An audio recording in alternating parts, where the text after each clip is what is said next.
आला नाताळ घेऊनी आनंद चहूकडे, केलेल्या चुकांची माफी मागूया प्रभूकडे. मनात धरूया आशा, सर्व सुखी राहू दे. ख्रिसमस नाताळ निमित्त सर्व ख्रिस्ती बांधवांना हार्दिक शुभेच्छा. शुभेच्छुक माननीय प्रकाशराव आबिटकर, पालकमंत्री तथा आरोग्य आणि कुटुंब कल्याण मंत्री, महाराष्ट्र राज्य.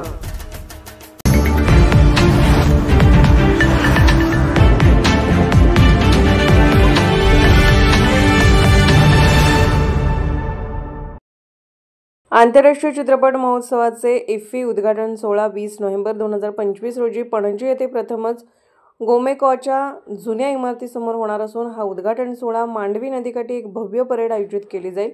त्यात चित्ररथांचेही सादरीकरण करण्यात येणार आहे.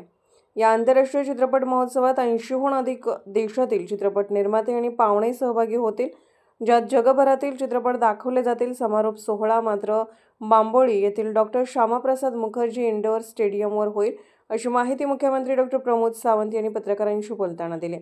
यंदाच्या इफ्फीचे उद्घाटन आगळ्यावेगळ्या पद्धतीने करावे अशी मागणी आयोजकांनी सरकारकडे केलेली होती. त्यानुसार आम्ही त्यांना कार्निवल आणि शिमगोत्सवातील चित्ररथांच्या सादरीकरणाद्वारे उद्घाटनाचा पर्याय दिलेला होता. त्याला त्यांनी मान्यता दिल्यानंतर याबाबतची तयारी सुरू करण्यात येईल, असे मुख्यमंत्री डॉ. सावंत म्हणाले.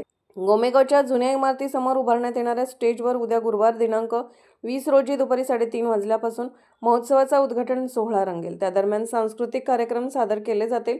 त्यानंतर जुने सचिवालय ते कला अकादमीपर्यंत चित्ररथ मिरवणूक होईल. या मिरवणुकीत एकूण 26 चित्ररथांचा समावेश असेल. त्यातील 12 चित्रपट गोव्याचे असतील आणि ते राज्यातील चित्रपट संस्कृतीचे दर्शन घडवतील, तर इतर 11 चित्ररथ प्रोडक्शन हाऊसचे असतील, असेही त्यांनी नमूद केले. गोवा पणजीहून दर्पण न्यूजसाठी अनिल पाटील.